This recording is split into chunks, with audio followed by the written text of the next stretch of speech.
ভালো মৃত্যুর 5টা কাজ। কয়টা? ভালো মৃত্যুর 5টা কাজ। 1 নম্বর কাজ,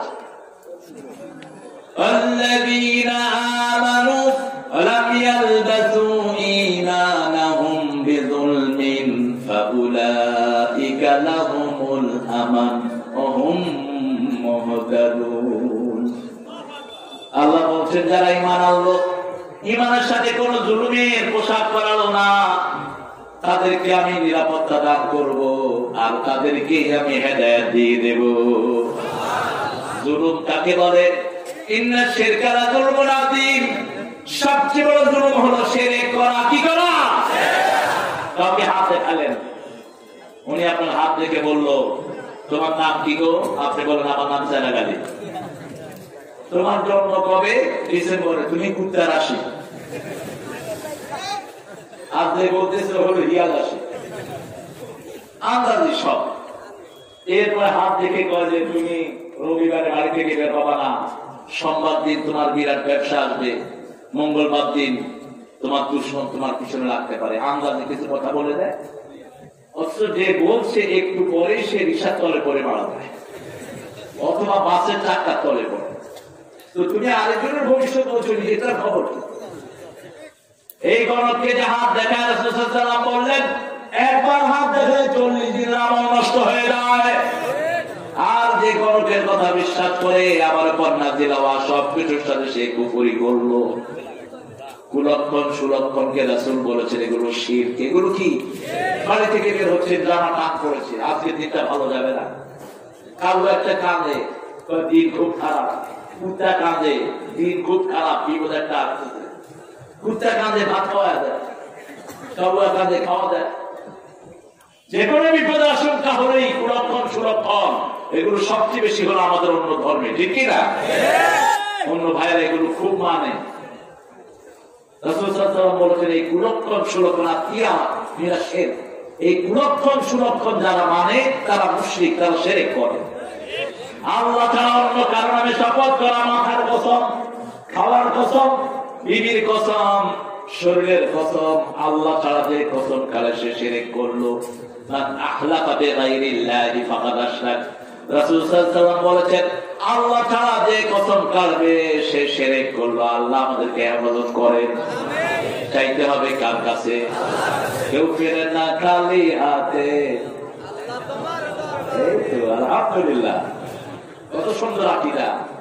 আমরা খাজা মঈনুদ্দিন চিশতিকে কত গুনাহগার বানিয়েছি। কেউ ফিরে না খালি হাতে, খাজা তোমার দরবারে। আরে খাজা সাহেব নিজে চাইতে চাইতে তো মঈনুদ্দিন চিশতি রাহমাতুল্লাহ আলাইহি ভারতে চলে আসছেন আল্লাহর কাছে চাইতে চাইতে। ঠিক কিনা? ভারতে এসেছেন কেন? জিহাদ করার জন্য। শাহজালাল রহমতুল্লাহ আসলেন বাংলাদেশে, খাজা মঈনুদ্দিন চিশতি রহমতুল্লাহ আসলেন ভারতে। এরা সমসাময়িক এসেছেন, এসে এদেশে প্রচার করেছেন লা ইলাহা ইল্লাল্লাহ। কারো মূর্তির গায়ে হাত দেন নাই। আপনারা আগে মূর্তি ধরে টানাটানি করেন না।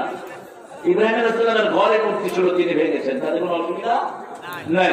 আপনার ঘরটা আপনি ভাঙেন, কিন্তু বাহিরের মূর্তির গায়ে রাসূল কখনো হাত কথা বলেন না। রাসূল নবী হওয়ার পর 13 বছর মক্কায় ছিলেন। এরপরে যখন মদিনায় গেলেন, এই মক্কার দিকে ফিরে নামাজ পড়লেন। মক্কার ভিতরে কয়টা মূর্তি ছিল? 360টি মূর্তি। মূর্তি আগে এখান থেকে উপড়াতে হবে, তারপরে বাহির থেকে ঠিক হবে। রাসূল সাল্লাল্লাহু আলাইহি ওয়াসাল্লাম যখন ফতে মক্কায় 8ম হিজরিতে ঢুকলেন, তখন কাবা ঘরের ভিতরে ঢুকলেন। ঢুকে একটা একটা করে মূর্তির মাথায় বাড়ি মেরেছেন আর বলেছেন কুল জাআল হক ওয়া যাহাকাল বাতিল ইন্নাল বাতিলা কানা যাহুকা।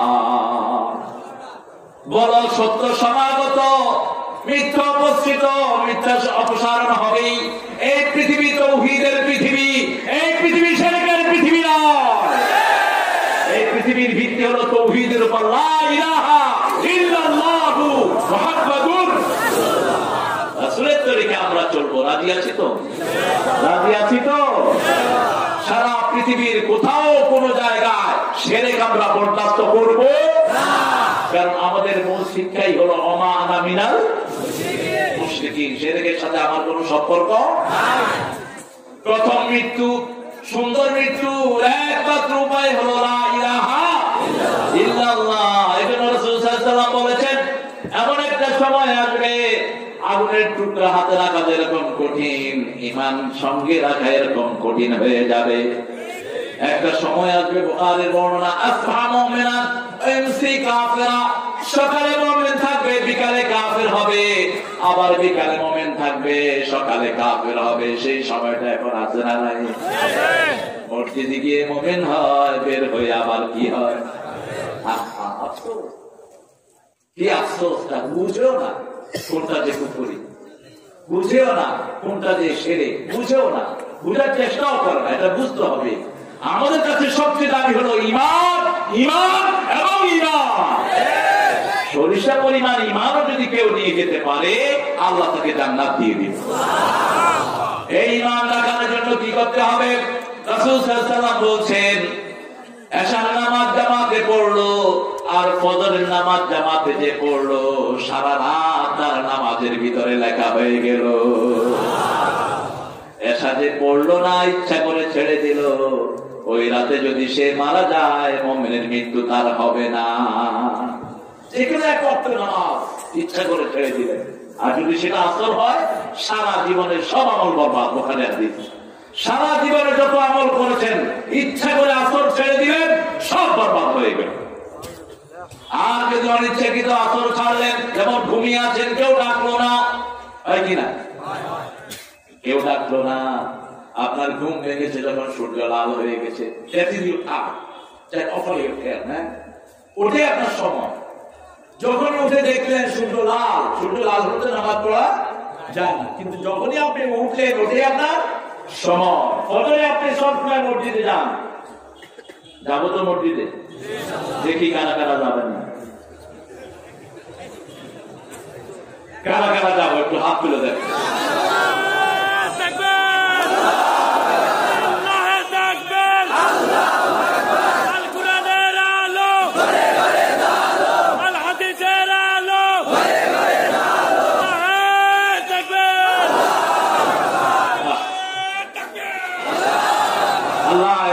কবুল করে আল্লাহ, আমার মাদেরকে কবুল করে, আমার অন্য সম্প্রদায়ের ভাই বোনদেরকে কবুল করে।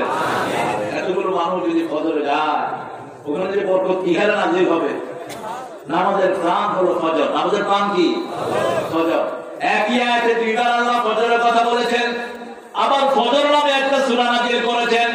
দুই নামাজের দাম আল্লাহর কাছে সবচেয়ে বেশি, ওই দুই নামাজের নামে দুইটা সূরা আছে না নাই? ফজর আর কোনটা? আসর। ফজরের নামে সূরাটা লম্বা, যেন লম্বা কেরাত বিশ্বনবী ফজরে পড়তেন। ফজরের বরকত বেশি, ফজরে যারা লম্বা সূরা পড়ে এদের রোগ হয় না। ফজরে যারা লম্বা সূরা পড়ে, সব রকমের রহমত আল্লাহ তাদেরকে দান করে দেয়। ফজরে যারা লম্বা সূরা পড়ে, তারা কোনো মহামারীতে ভোগে না। ফজরে যারা লম্বা সূরা পড়ে, তাদের মৃত্যু হয় মুমিনের শ্রেষ্ঠ মৃত্যু। রাসূল বলছেন, বুখারীর বর্ণনা, মুসলিম বুখারী, মান সাল্লাল বারদাইন দাখালাল জান্নাহ, যে দুই ঠান্ডার নামাজ পড়লো সে জান্নাতি হয়ে গেল। দুই ঠান্ডার নামাজ যে পড়লো, লা ইউলিদান নার মান সাল্লাল বারদাইন, যে দুই ঠান্ডার নামাজ পড়লো, কোনদিন জাহান্নাম তাকে স্পর্শ করবে না। আল্লাহ বলছেন, আকিমিস সালাতা লিদুলুকিশ শামসি ইলা ওয়াসাকিল লাইলি ওয়া কুরআনাল ফাজর ইন্না কুরআনাল ফাজরি কানা মাশহুদা। সূর্য উদয় থেকে নিয়ে, উদয়ের আগ থেকে নিয়ে অস্ত যাওয়ার পর পর্যন্ত নামাজ কায়েম করো, ফজরের কোরআন পড়ো। ফজরের কোরআন তোমাদের জন্য কিয়ামতে সাক্ষী হয়ে যাবে। কোরআন সাক্ষী হবে। কোরআন আপনাকে না চিনলে রাসূল চিনবেন না, কোরআন না চিনলে কোন নবী আলাইহিস সালাম চিনবেন না, কোরআন সুপারিশ না করলে কেউ সুপারিশ করবে না। কোরআন আসামি বানাবে, কোরআন বলবে, রব্বে ইত্তাখাযা হাযাল কুরআন মাহজুরা, ইন্না কওমি ইত্তাখাযা হাযাল কুরআন মাহজুরা। হে আল্লাহ, আমার এই কওম কোরআনকে নিয়ে ঠাট্টা করেছে, করেছে, বিদ্রোহ করেছে, কোরআন দিয়ে প্রোগ্রাম শুরু করেছে, কিন্তু কোরআনের কোনো কথা প্রোগ্রামে মানে নাই। ঘরে কোরআন পড়তো, নামাজে পড়তো, বাইরে এসে কোরআনের সাথে কোনো সম্পর্ক। যেমন আমরা কোরআনের ভিতরে পড়ি, ইন্নামাল খামরু ওয়াল মাইসিরু ওয়াল আনসাবু ওয়াল আযলামু রিজজুম মিন আমালিশ শাইতান ফাজতানিবুহু লাআল্লাকুম তুফলিহুন। নিশ্চয়ই মদ, জুয়া আপনাদের এখানে আছে না? হ্যাঁ,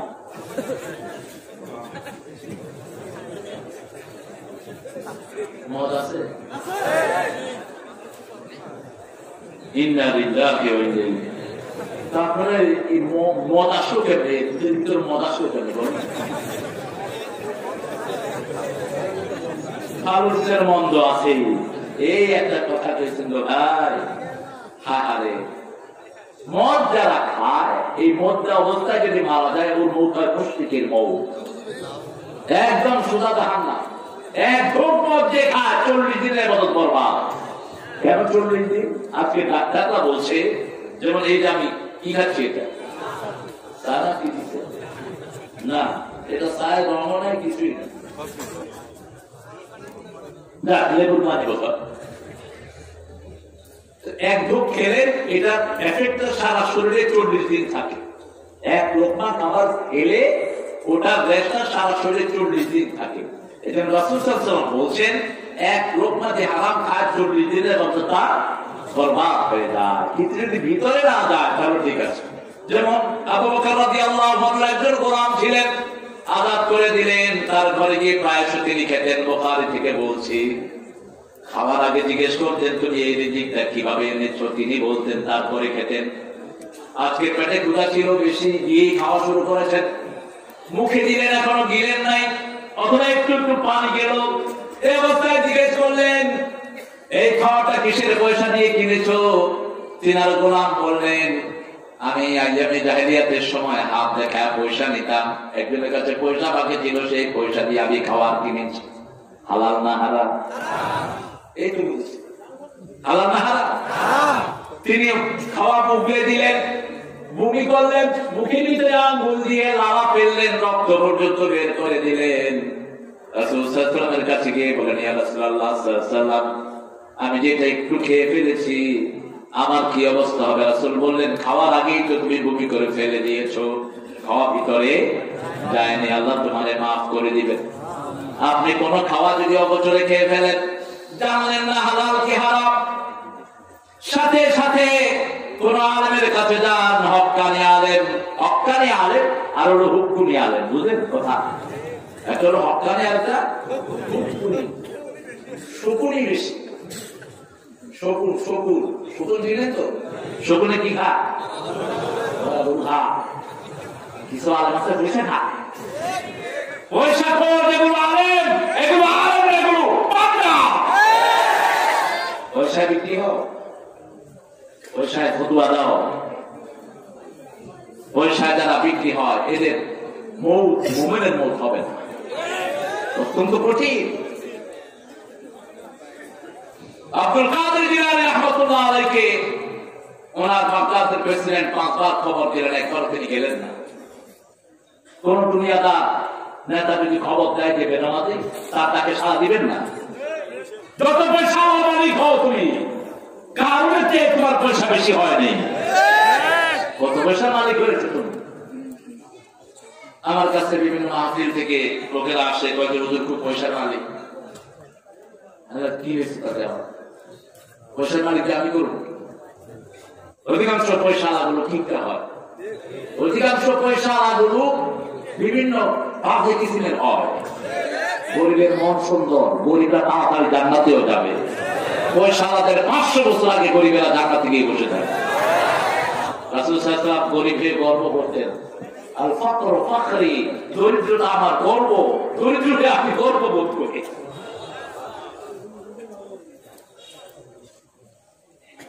রাসূল সাল্লাল্লাহু আলাইহি ওয়াসাল্লাম যখন দুনিয়ার কোন জিনিস দিয়ে চক্ষু জোড়াতো, তিনি বলতেন, হে আল্লাহ, আমি যেন সুবহানাল্লাহ দিয়ে আমার চক্ষু জোড়াতে পারি, আমি যেন আপনার তসবিহ করে চক্ষু জোড়াতে পারি।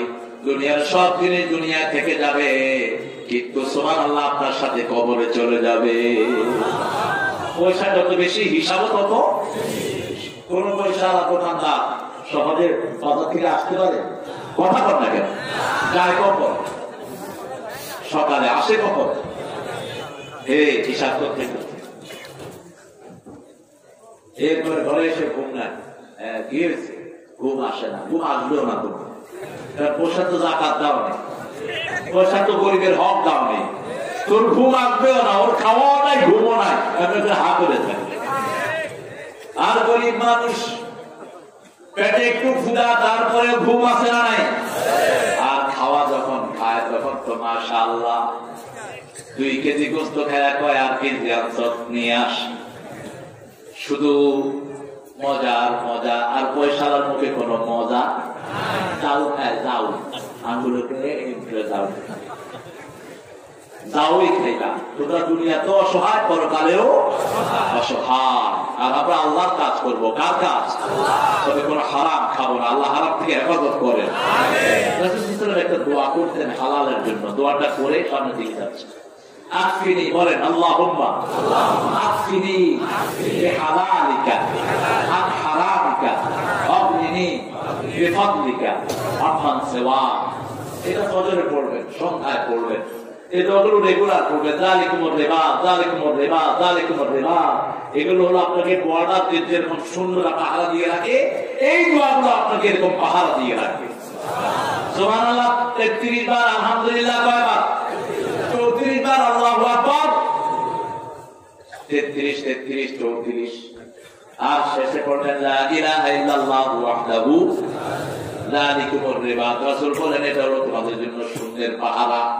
এটা ভেড়িবাদের মতো সব মহামারী, সব গুনাহ, সব বিপদ আপদ থেকে তোমাকে হেফাজত করে দিবে।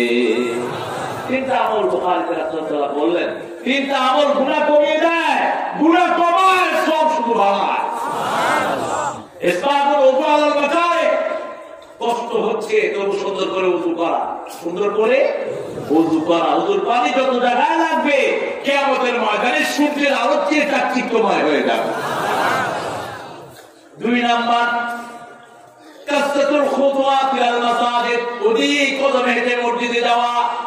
আজকে এই মসজিদে ফজর পড়লেন, কালকে 2 মাইল দূরে গিয়ে ফজর পড়েন, পরশু 3 মাইল দূরে গিয়ে ফজর পড়েন। প্রথম কদমেই গুনাহগুলো মাফ হয়ে যায়, দ্বিতীয় কদমে জান্নাত আপনার সামনের দিকে আসে। আপনি যখন মসজিদের দিকে যাবেন, জান্নাত তো আপনার সামনের দিকে আসবে। 3 নাম্বার ইন্তেজারুস সালাত ফিস সালাত, একটা নামাজ আদায় করলেন, যেমন ফজর পড়েছেন, এশার অপেক্ষায় যদি থাকেন, আপনার গুনাহগুলো মাফ হতে থাকবে। শর্ত হলো নামাজ বিরোধী কোনো কাজ করা যাবে। নামাজ বিরোধী কি কাজ বলেন? নামাজ বিরোধী কি কাজ? সূরা মাউন পড়েন আরাআইতাল্লাযী ইউকাল্লিবু বিদ্দীন ফাযালিকাল্লাযী ইয়াদউল ইয়াতীম ওয়া লা ইয়াহুদ্দু আলা তুআমিল মিসকিন ফাওয়াইলুল লিল মুসাল্লিন الذين هم عن صلاتهم ساهون الذين هم يراءون ويمنعون الماعون. Allah Jalla Sha'nuhu বলছেন, have you seen those people who are denying the resurrection day? দেখেছো কি ওই মানুষদেরকে যে আখিরাতকে অবিশ্বাস করে? আরাইতাল্লাযী ইউকাযযিবু বিদ্দীন, যারা দ্বীনের ব্যাপারে মিথ্যা কথা বলে, আল্লাহর আখিরাতের ব্যাপারে মিথ্যা কথা বলে, কুরআনের ব্যাপারে মিথ্যা কথা বলে, রাসূলের ব্যাপারে মিথ্যা কথা বলে। আছে না নাই? ওদের কাজ শুনো, ওরা কিরকম লোক হবে? যারা আখিরাতকে অবিশ্বাস করে। আরাইতাল্লাযী ইউকাযযিবু বিদ্দীন ফাযালিকাল্লাযী ইয়াদউল ইয়াতীম, এদের প্রথম আলামত হলো ইতিমের গলা ধরে ধাক্কা দেয়। যতই নামাজ পড়ুক, যতই রোজা রাখুক, এতিমের মাল খায়, বুঝতে হবে আখিরাতের প্রতি তার কোনো বিশ্বাস। কে বলছে? কে বলছে? আল্লাহ বলছে। আল্লাহ বলছে বিশ্বাস নাই। সারা দুনিয়ার মানুষ ভোট দিলেও বিশ্বাস হবে না। এরপরে কি? ওয়ালা ইয়াহুদ্দু আলা তুআমিল মিসকিন, এতিমদেরকে মিসকিনদেরকে খাওয়ার ব্যাপারে কোনো উৎসাহ দেয় না, নিজেরাই শুধু দেখছে না, খাইতে খাইতে ডায়াবেটিস। আরে খাওয়া কিছু মানুষ আছে আপনাদের সিরাজগঞ্জে নাই, তাদেরকে বলা হয় বিশিষ্ট খাওয়া। আমরা এক জায়গায় বসলাম, 1.5 কেজি চাইলে ভাত খেয়ে ফেলছে আলু ভর্তা দিয়ে এক লোক। বললাম কি ব্যাপার, আমি ওই যে বাবুর্চিকে বললাম কোনো খাওয়া দাওয়া নেই, 1.5 কেজি চাউলের ভাত আর আলু ভর্তা দিয়ে এসছি, আমি অন্যগুলো নিতে আসছি। বললাম কিছুই নাই। ওই মুরব্বী কয় ভাত একটু দেখছি আর কি কিরকম বলছে আলু ভর্তা। আমার আরেক মুরব্বী বললাম আপনি 1.5 কেজি চাউলের ভাত খেয়ে ফেলছেন, চাউল না 1.5 কেজি ভাত কয়টা। কি করে লোকটা জানে, লোকটা নৌকা চালায়, কি চালায়, নৌকা চালায় আর 5 ওয়াক্ত নামাজ মসজিদে গিয়ে পড়ে। মনে তার কত আনন্দ যখন নৌকায় কোন কাস্টমার পায় না, একা একা নৌকা চালায় আর গান গায়, মন মাছি তোর বইখানে রে আমি আর বাইতে পারলাম না। কি সুন্দর করে গায়। আর আমাদের বড় পরিশাল আদাম বিরাট হীরের মালিক, দেখলেই মনে হয় দুটা দিয়ে কে গাল দুটা মারি দিচ্ছে।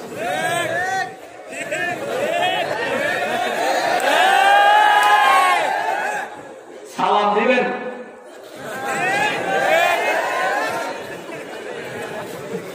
আর গরিবকে সালাম দিবেন ওয়ালাইকুম আসসালাম।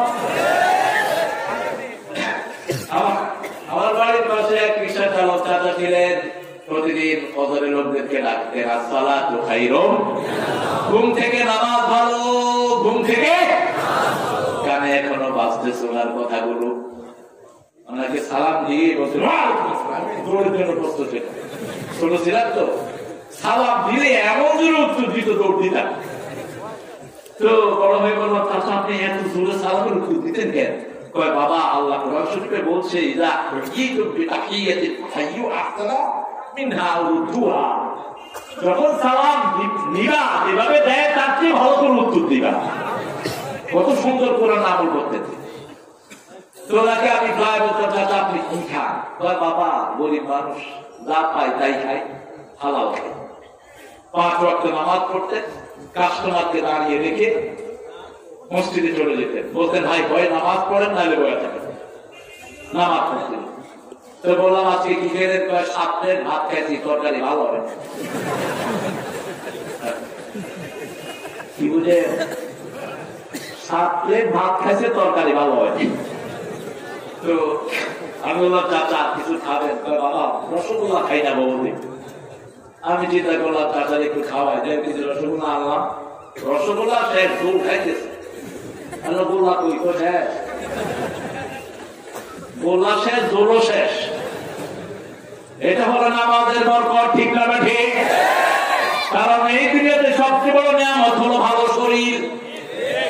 রাসূল সাল্লাল্লাহু আলাইহি ওয়াসাল্লাম বলেছেন বুখারীর হাদিস, 2টি নিয়ামত থেকে মানুষ উদাসীন থাকে, নিয়ামতানে মাগবুদুন কাসীরুম মিনান নাস, অধিকাংশ মানুষ 2টি নিয়ামত থেকে উদাসীন থাকে, আস-সিহাতু ওয়াল ফিরাগ, ভালো স্বাস্থ্য এবং অবসর সময়। অবসর সময় যখনই পাবেন সুবহানাল্লাহ, আলহামদুলিল্লাহ, আল্লাহু আকবার, লা ইলাহা ইল্লাল্লাহ। অবসর সময় যখনই পাবেন নামাজে দাঁড়ান, ফাইদা ফারাগতা ফানসাব ইলা রাব্বিকা ফারগাব। যখনই অবসর পান দাঁড়িয়ে যান নামাজে, কারণ যত সেজদা বেশি তত রাসূলের সাথে আপনার সাক্ষাৎ হয়ে যাবে, রাসূলের সাথে আপনি থাকবেন। যদি জান্নাতে থাকতে চান কি দিতে হবে বেশি? কাসরাতুস সুজুদ। বুখারীর বর্ণনা, একজন সাহাবী রাদিয়াল্লাহু আনহু খুব গরীব, আমি প্রায় বলে থাকি ঘটনাটি। তিনার পরনে একটা লুঙ্গি আর কোন মানুষ আছেন এখানে? এক লুঙ্গি 20টা 25টা লুঙ্গিও আছে। হাসান ভাই কয়টা লুঙ্গি জানি না, কয়টা লুঙ্গি? আর তাদের লুঙ্গি ফ্যাক্টরি তো সকালে একটা পরে বিকেলে একটা লুঙ্গি। রাসূল সাল্লাল্লাহু আলাইহি ওয়াসাল্লাম খেদমত করতেন, রোজের পানি ঢেলে দিতেন। খেদমত করবেন বেশি, নিবেন কম। যারা নেয় বেশি করে কম, এর হলো ভণ্ড। যারা করে বেশি নেয় কম, এর হলো সলিড, আসল মানুষ। রাসূল সাল্লাল্লাহু আলাইহি ওয়াসাল্লাম খেদমত নিতে কম। কোনদিন বলতেন না এইটা নিয়ে আসো, এইটা নিয়ে আসো, না কখনো বলে নাই। যেমন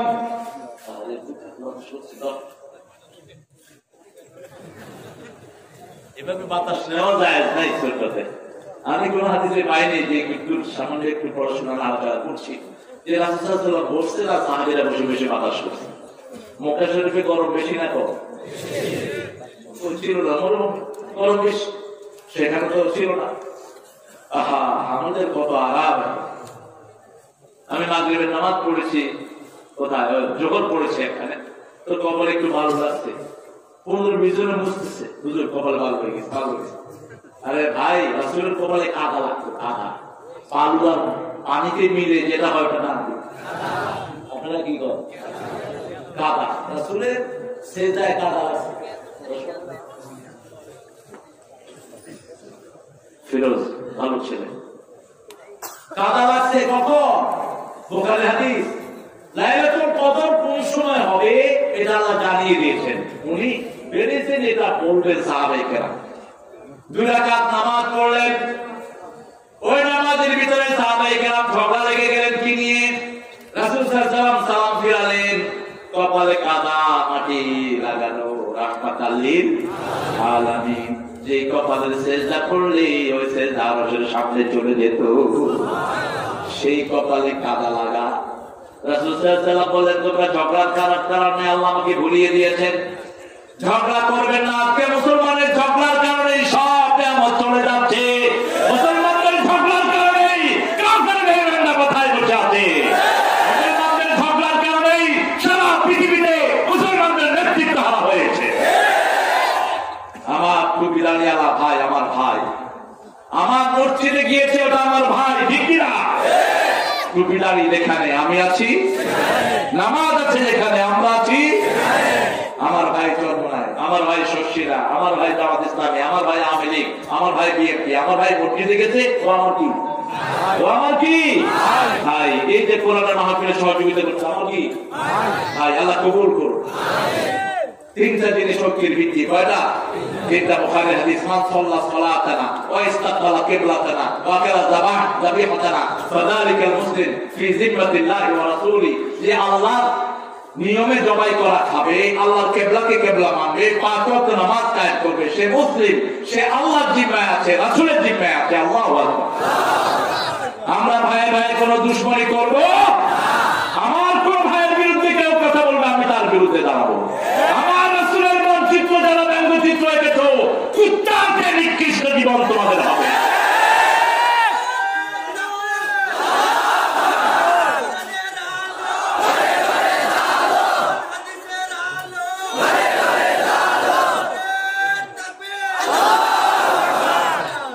ভালো মৃত্যুর প্রথম উপায় হলো ঈমান। প্রথম উপায় কি? ঈমান। 2 নম্বর উপায় হলো আমলে সালেহ।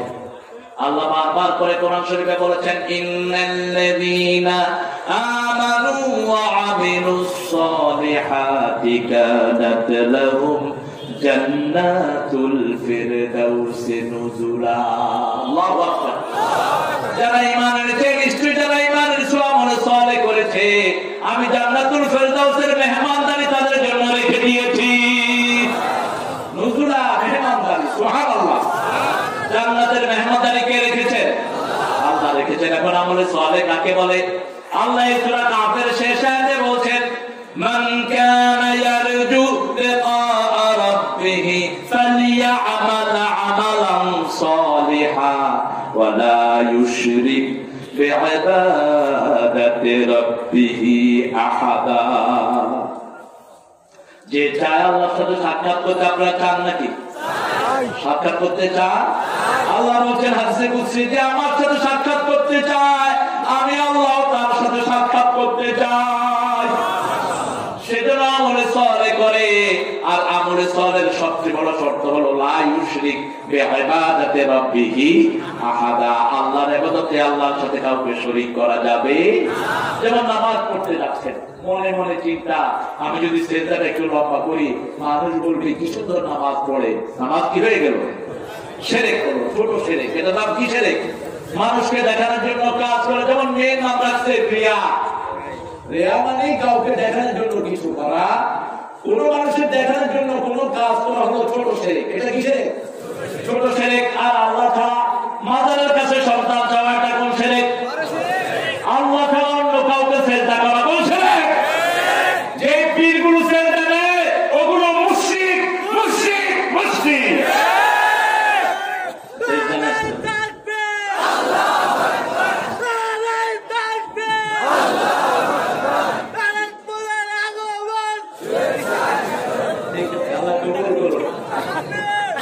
আল্লাহ কবুল করো।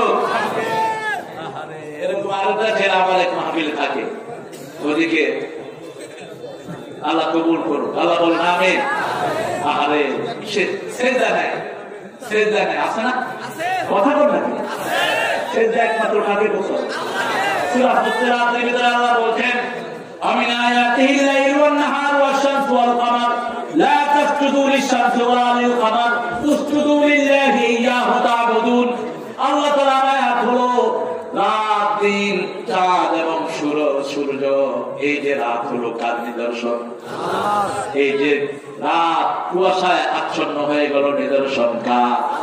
কেন কুয়াশা দিয়েছেন? কুয়াশা যেখানে বেশি ফল রস সেখানে বেশি। কুয়াশা বেশি হলে রস বেশি পড়ে, কি রস এক।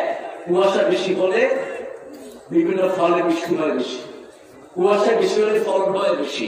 কুয়াশা বেশি হলে জমির উর্বর শক্তি বেড়ে যায়। কুয়াশা বেশি হলে হাজার রকমের বিপদ থেকে দেশ হেফাজতে থাকে। আরো আসতে পার না সুবহানাল্লাহ। কি নিয়ামত আমাদের দেশ, আলহামদুলিল্লাহ। আল্লাহ জাল্লা শাআনহু বলছেন আমার নিদর্শন হলো চাঁদ, সূর্য, দিন এবং রাত। সূর্যের জন্য সেজদা দিও না, তাদের জন্য দিও না। উসজুদু লিল্লাহি ইয়্যাহু তা'বুদুন। ওই আল্লাহকে সেজদা দাও, জিনাত ইবাদতের জন্য তিনি তোমাকে বানিয়েছেন। এই কপাল তিনি বানিয়েছেন, সেজদাও তিনি পাবেন, ঠিক কি না? মাটির জিনিসকে কেন সেজদা করো? কেন সেজদা করো? ও তো নিজেও কোনো উপকার করতে পারে না, তোমারও পারবে না। সেজদা একমাত্র ওনাকেই করতে হবে যিনি সবসময় তোমার খবর রাখেন। তিনি কে? রাতের গভীরে কাকে পাই? বলছেন অবাক মোমেনের জীবন।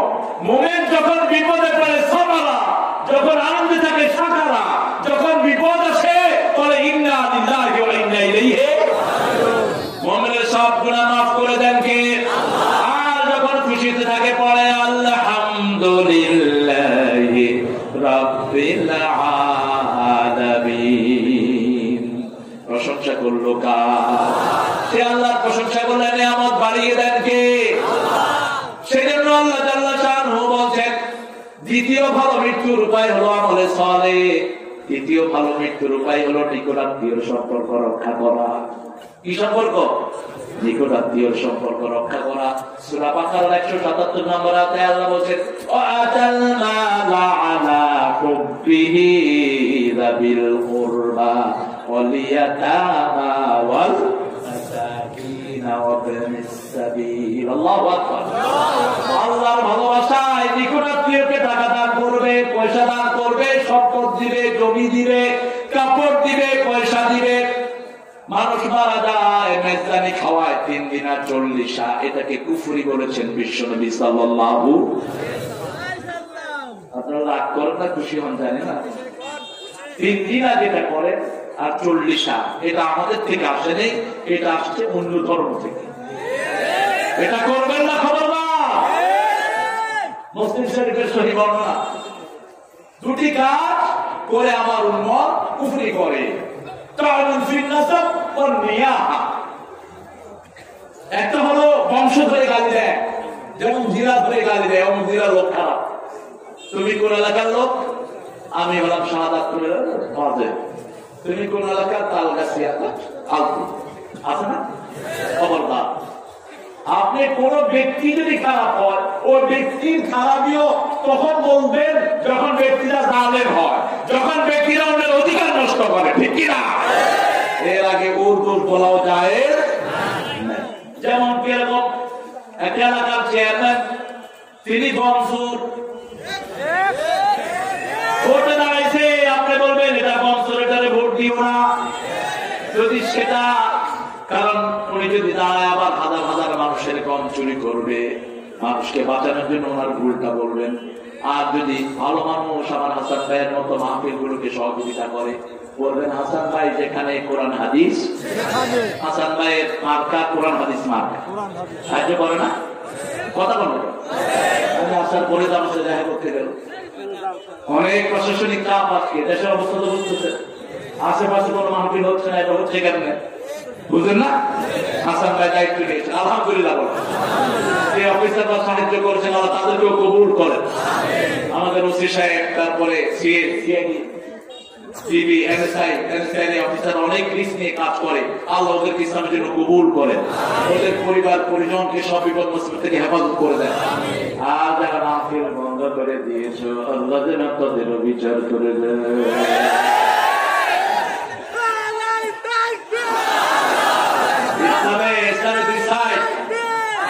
ইসলামের দুই সাইড, একটা হলো তা'মুরুনা বিল মা'রুফ ওয়া তানহাউনা আনিল মুনকার, সৎ কাজের আদেশ, অসৎ কাজের নিষেধ। এটা হলো সৎ কাজ, ঠিক না ঠিক? কত মানুষ নামাজি হবে। আরে ইংল্যান্ড আমেরিকা বিভিন্ন দেশে আমি যাই, ছেলেরা এসে আদর করে, বিভিন্ন হাদিয়া দেয়। আমার শরীরে এই যা দেখেন, মোবাইল থেকে শুরু করে, গাড়ি থেকে শুরু করে, কিছু আমার কিনা না গত 30-35 বছর কিছু কিনে। হাতের ঘড়ি 10 লাখ টাকার ঘড়ি ওমেগা খুলে আমার হাতে লাগে আছে। লন্ডনে তুমি বলো এটা আপনার হাতে শোভা পায়। তুমি কে বলছে? আমি আপনার বড় ফ্যান, আপনার ক্যাসেটে শুনে শুনে আমি নামাজ শিখেছি, ক্যাসেট শুনে শুনে আমি কোরআন পড়ি, আব্বা আব্বাকে খেদমত করি।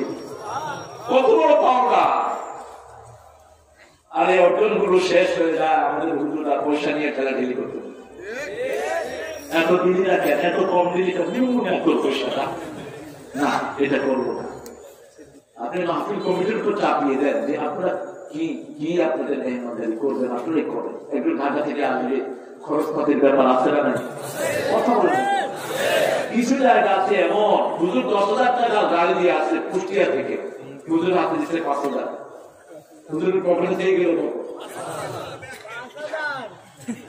তো এরকম যদি হয়, আবার অনেক হুজুরে ভাতও দেয় না, খাওয়াও দেয় না। আমার কাছে বহু মুফাসসির এসে কেঁদেছেন, আমার কাছে চলে গেছেন, বহু অভিজ্ঞতা তিনি আমাকে শেয়ার করেছেন। বহু দূর গেছে মাহফিলে, খাওয়াও নাই, টাকাও নাই, খাওয়াও নাই, ওয়াজ করে চলে গেছে, কমিটি পালাই গেছে, আগে চলে আসছে খালি হাত। এটা যারা করে তাদের ইমান নেই। কার কথা? আমার ব্যাপারে যারা আমি কথা বলবো না। রাসূল সাল্লাল্লাহু আলাইহি ওয়াসাল্লাম বলতেন, বুখারীতে বিখ্যাত হাদিস, বুখারী মুসলিম, মান কানা ইউমিনু বিল্লাহি ওয়াল ইয়াউমিল আখির ফালিয়াকরিম দাইফা, মান কানা ইউমিনু বিল্লাহি ওয়াল ইয়াউমিল আখির ফালিয়াকরিম দারা, মান কানা ইউমিনু বিল্লাহি ওয়াল ইয়াউমিল আখির ফালিয়াকুল খায়রান আও লিয়াসমুত। একটা হাদিসে তিনটা কথা বললেন যে আল্লাহর উপর ঈমান আনে, আখিরাতের ঈমান আনছে, সে যেন মেহমানকে সম্মান করে। যে আল্লাহর উপর ঈমান এনেছে, আখিরাতের জন্য দাবি করে, সে যেন প্রতিবেশীকে সম্মান করে। প্রতিবেশী হোক হিন্দু, হোক বৌদ্ধ, হোক বেনামাজি, তাকে সম্মান করবা। 3 নাম্বার বললেন যে আল্লাহর উপর ঈমান এনেছে, আখিরাতের উপর ঈমান রাখার দাবি করে, সে যেন ভালো কথা বলে, না হয় চুপ থাকে। ভালো কথা বলবে না, কি থাকবে? চুপ থাকবে। আমার ভাই কষ্ট করে একটু মাহফিল আয়োজন করেছেন, এখানের পরিবেশ সবচেয়ে বেশি হাসান ভাই বুঝে না আমি বুঝি? কে বুঝে? কথা বললে কেন?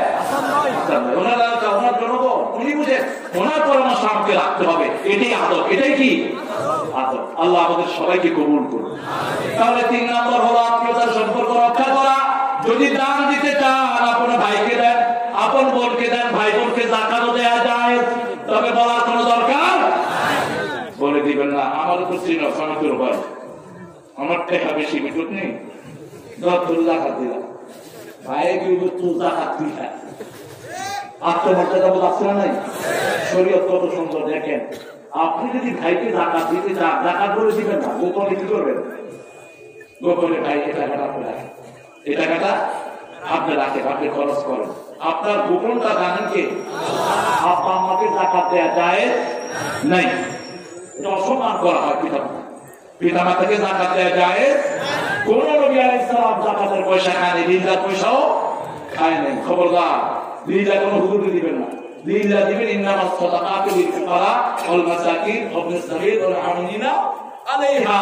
8টা খাত, যেটা সূরা তওবা 60 নম্বর আয়াত, ওই 8টা খাতের লোকদেরকে জাকাত দিবেন, সদকা দিবেন। অন্য কাউকে, নিকট আত্মীয়কে যদি দেন 2টি সওয়াব। রাসূল সাল্লাল্লাহু আলাইহি ওয়াসাল্লাম বলেন, যারা নিকট আত্মীয়কে দেয় আল্লাহ তাদের হায়াত বাড়ায়া দেয়, আর নিকট নিকটাত্মীয় সম্পর্ক যে রক্ষা করে আল্লাহ হাদিসে কুদসিতে বলেন আমি তার সাথে রহমতের সম্পর্ক রক্ষা করি। পুলসিরাতের গোড়ায় দুটি জিনিস থাকবে, একটা হলো রেহেমের সম্পর্ক, নিকটাত্মীয় সম্পর্ক, আরেকটা হলো জুলুম। যারা মানুষের উপরে জুলুম করেছে পুলসিরাতের পোল তারা পার হতে পারবে আর যারা নিকটাত্মীয় সম্পর্ক ছিন্ন করেছে, মায়ের সাথে কথা বলে না, বাপের সাথে কথা বলে না, ভাইয়ের সাথে কথা বলে না, বোনের সাথে কথা বলে না, জমি জামা নিয়ে এরকম আছে না নাই? আরে ভাই দুনিয়ার জমি তো দুনিয়াতেই পড়ে থাকবে, ঠিক কিনা? বোনকে বাড়িতে নিজের ভালো জমিও দেয় না, বোনকে কয় যে ওই তুই মাঠে ওই যে যেখানে পানি বসা ওটা তো আর ভিটিটা আমার। একটা কথাও প্রচলিত আছে বোনদেরকে ভিটির কোন সম্পদ দিতে হয় না, মিথ্যা কথা, বাজে কথা, ফালতু কথা। রাসূল সাল্লাল্লাহু আলাইহি ওয়াসাল্লাম বলেছেন যে আপনি সমানভাবে বন্টন করেন, বোনকেও ভালো থেকে দেন, আপনারা ভাগ করে নেন। যেটা বোনরা পছন্দ করে বোনদেরকে ওটা দেন, অসুবিধা কি? বোনরা তো আরেকজনের বাড়িতে চলে যায়। শুধু হিন্দু ধর্মে মেয়েদের কোন ওয়ারিসি অধিকার, বিয়ের সময় যা নিতে পারে বাপের থেকে, এটাই তার লাভ। কিন্তু ইসলাম এটা না। ইসলাম বলছে এটা কই যায় ধর এই জমির বসে ধর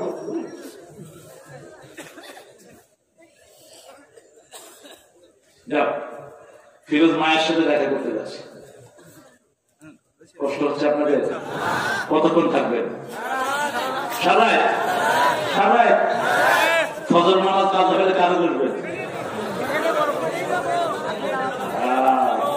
এটাই হলো দুধের গুড়, এখানেই পড়বো গো।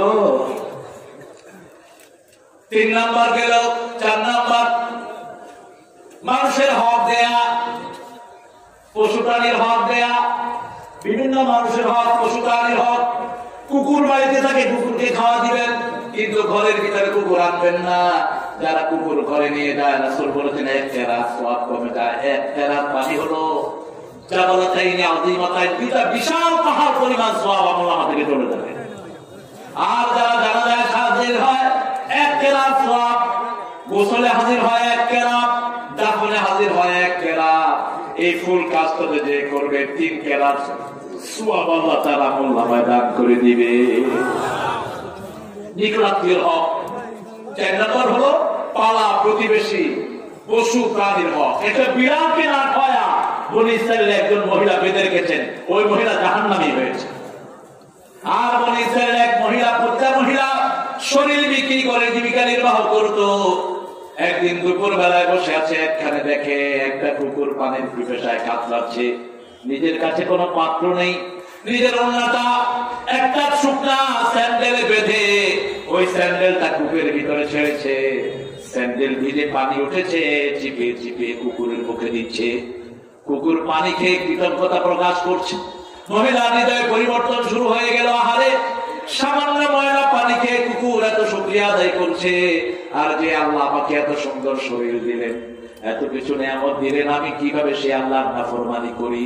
তওবা করে মুসলমান হয়ে, তওবা করে গুনাহ থেকে ফিরে এসে তিনি জান্নাতি হয়ে গেছে। কোন কুকুর কোন প্রাণীকে কষ্ট দেয়া যায়? রাসূল বলেছেন সাপ যদি দেখো, সাপ 3 বার তাড়াবা। কয়বার?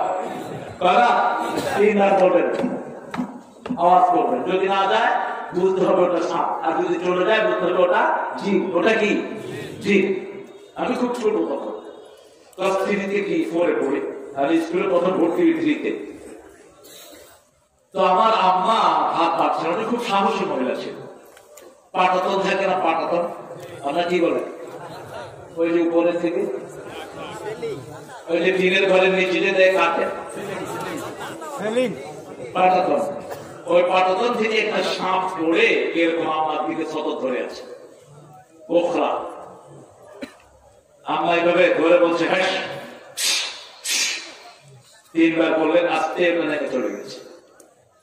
আম্মা বললেন এটা জিন ছিল। হাদিস 3 বার আওয়াজ দেওয়ার আগে সাপকে পিঠা মারবেন। 3 বারের পরে যদি দেখেন যে হুইয়ে গেছে, কি করবেন?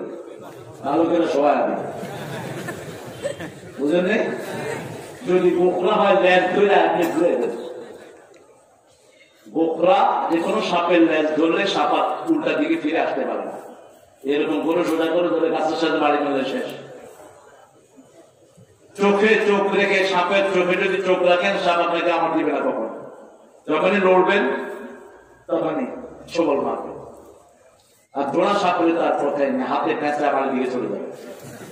ওটা তো কোনো বিষ নেই। ঘোড়া সাপ হলো হ্যাঁ দোড়া সাপ বিষাক্ত প্রাণী লালন পালন করো হারাম করেছেন মুহাম্মদ সাল্লাল্লাহু বাঘ পালে নিষেধ, তারপরে সিংহ পালে নিষেধ, অজাগর পালে নিষেধ।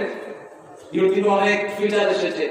এক অজাগর পালতো আমেরিকার এক মেয়ে, তো অজাগরে খাওয়া বন্ধ করে দিয়েছে।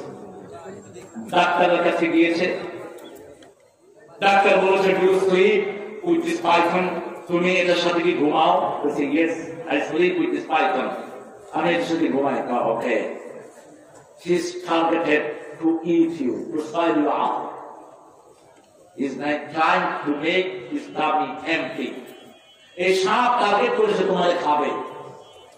এই জন্য তোমারে খাওয়ার জন্য যে কয়দিন উপোস থাকতে হয় সেই পেটটা খালি করতেছে, জায়গা করতেছে, এগুলো তোমারে খাবে। একটা অজগর, একটা বড় ওই যে আফ্রিকার যেটা আছে অ্যানাকোন্ডা, পৃথিবীর সবচেয়ে লম্বা সাপ, কি নাম? অ্যানাকোন্ডা। সাপ থাকে একটু স্যাঁত জায়গাতে, একটু পানি, তারপর জলাশয়, কচুরি পানা এই টাইপের জায়গাতে থাকে। ওদিকে আছে লস অ্যাঞ্জেলেসে, না ফ্লোরিডাতে বেশি বিভিন্ন জলাশয় থাকে। আমাদের এদিকে আছে কিনা আমি জানি, অ্যানাকোন্ডা নাই, তবে অজগর আছে।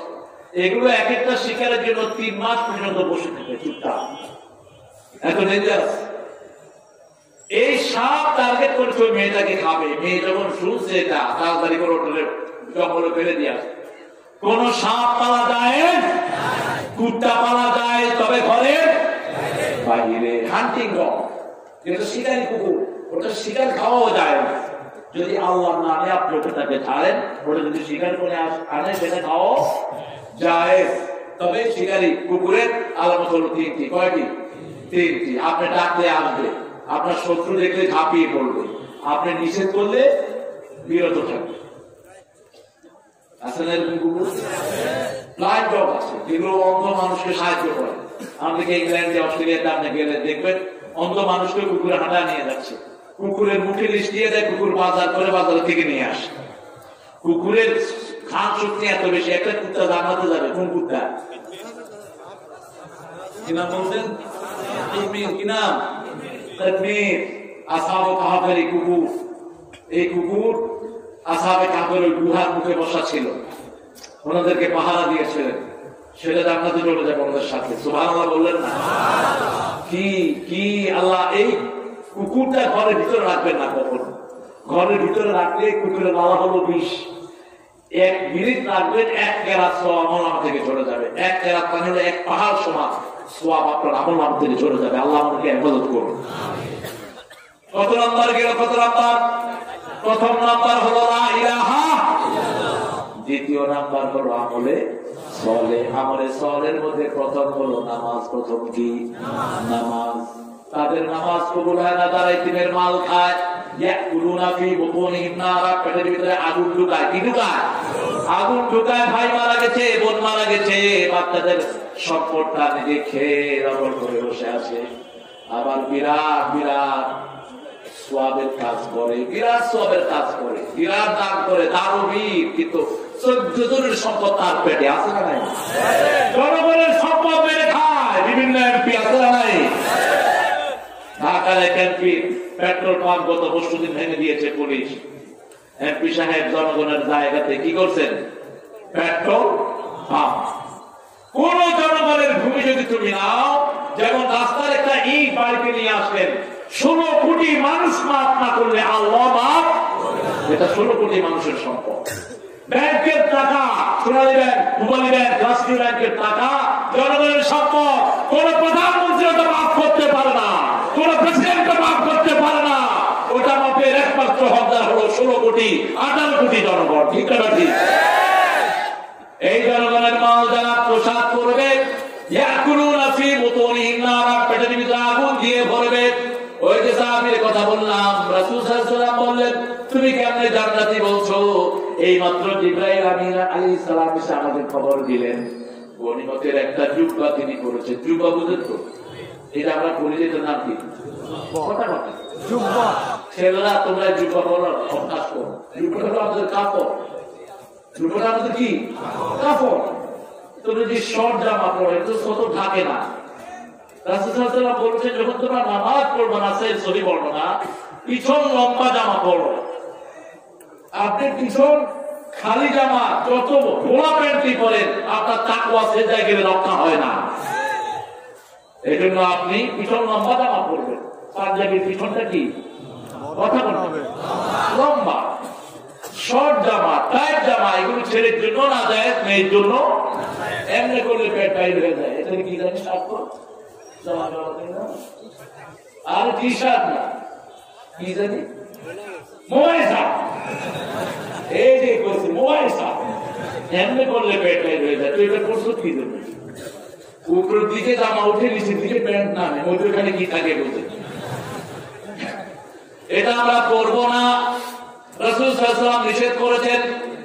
টাইট জামা, টাইট পোশাক পরা ছেলের জন্য হারাম, মেয়ের জন্য। এখন ডাক্তাররা বলছে যারা টাইট পোশাক পরে এদের নার্ভগুলো নষ্ট হয়ে যায়, রোগ প্রতিরোধ ক্ষমতা কমে যায়।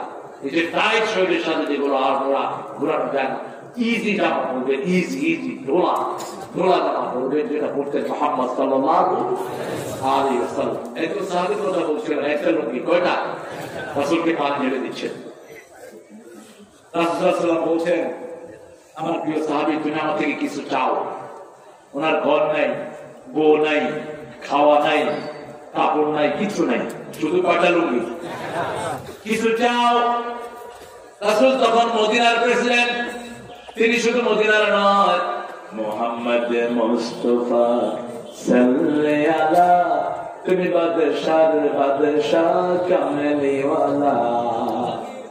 চাইলে উহুদ পাহাড় শোনা হয়ে যায়, চাইলে 1000 বছরের জীবন তিনি যাপন করতে পারতেন। ইশারা করেছেন, চাঁদ দ্বিখণ্ডিত হয়ে গেছে, পা উঠিয়েছেন, 7 আকাশ ছেড়ে আরশের কাছাকাছি চলে গেছে।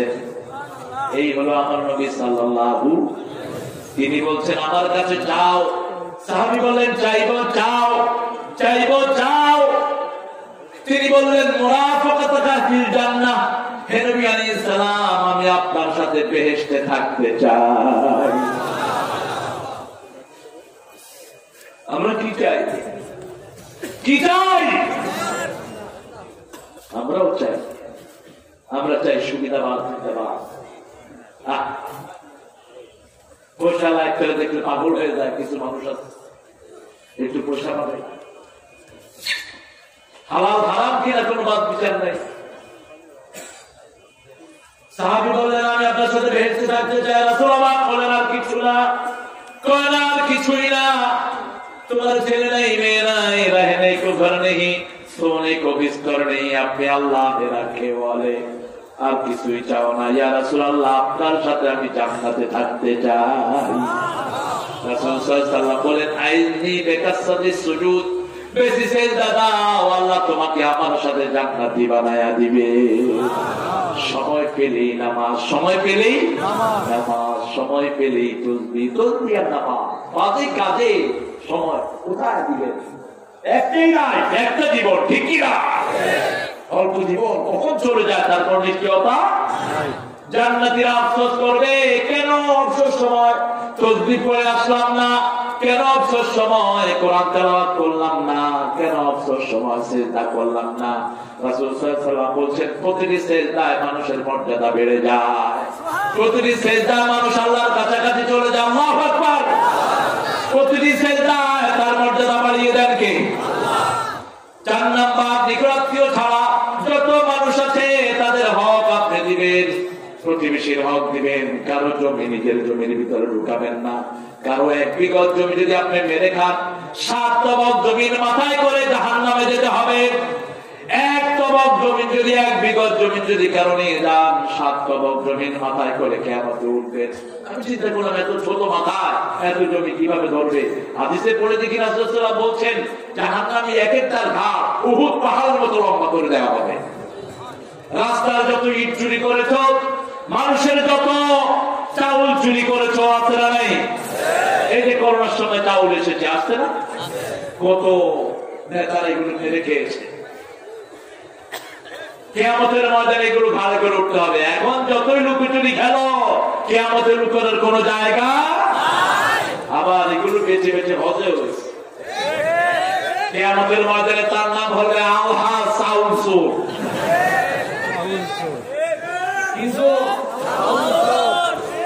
জনগণের এগুলো আসে চুরি করে খুবই।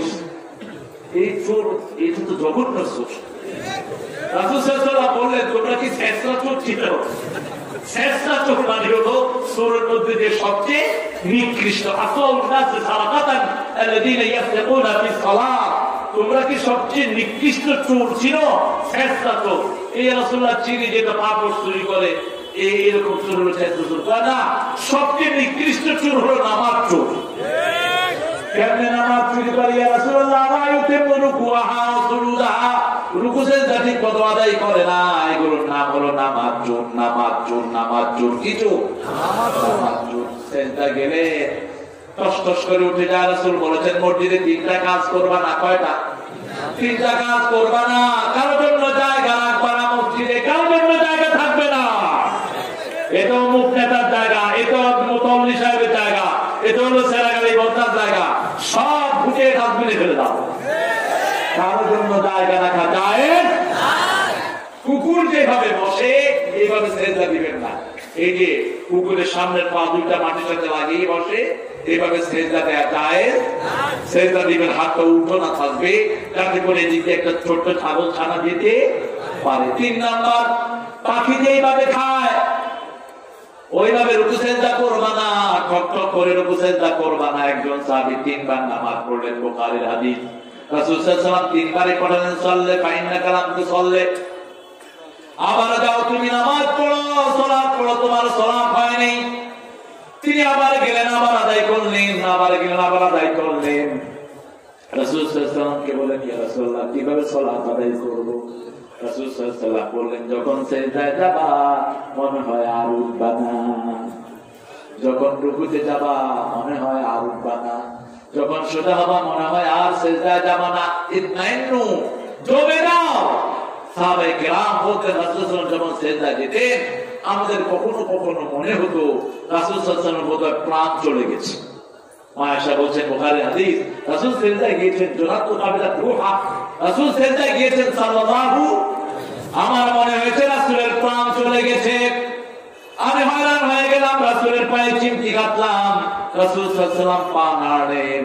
তখন আমার মনে হলো না, আল্লাহর হাবিব এখনো জীবিত আছে। সুবহানাল্লাহ। যুবক ছেলেরা কানে মোবাইল হেডফোন দিয়ে কি শুনো? কি শুনো? ওয়াজ। আল্লাহ কবুল করুন। আমিন। কার ওয়াজ শুনো? আমাদের দেশে অনেক ওয়াজ আছে যেগুলো তো কোরআন নাই, হাদিসও। খবরদার এগুলো যেন না শুনো। যেগুলো বাদলি সেগুলো শুনবা। আর বেশি শুনবা তেলাওয়াত। বেশি কি? তেলাওয়াত। তেলাওয়াত শুনলে হার্ট ভালো হয়। তেলাওয়াত শুনলে শরীর ভালো থাকে।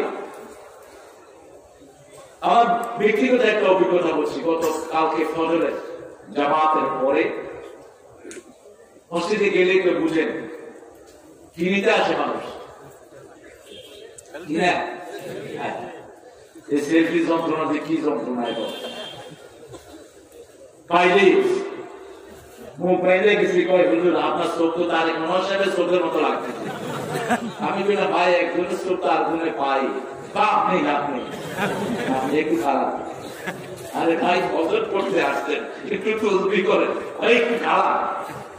একজন ভাই যখন আপনাকে ডাকে, আপনি তার ডাকে সাড়া দিবেন। আলীরা কেন বলতে, যখন কারোর সাথে দেখা করবা এমন ভাবে দেখা করবো যাতে তোমার মৃত্যুতে সে কাঁদে আর তোমার ভালোতে সে যেন হাসে। এমন ভাবে সচ্ছল দেখা করবা। তো ভাইয়ের সাথে কথা বললাম অনেকক্ষণ। আরো ভাই জমে গেলেন, অনেক ভাই একজন একজন হইতে হইতে বিশাল ব্যাপার। ইমাম সাহেব আসলেন। আমার মনে হচ্ছিল যেন বোধহয় করোনা বোধহয় ঢুকলো আমার ভিতরে। একটু কাশি কাশি লাগতেছিল, নিঃশ্বাসটা একটু বড় হয়ে যাচ্ছে। তো ঘরে কিছু না বলে সূরা বাকারা পড়া শুরু করেছে। একটু পরে দেখি যে কোন অসুবিধে নেই।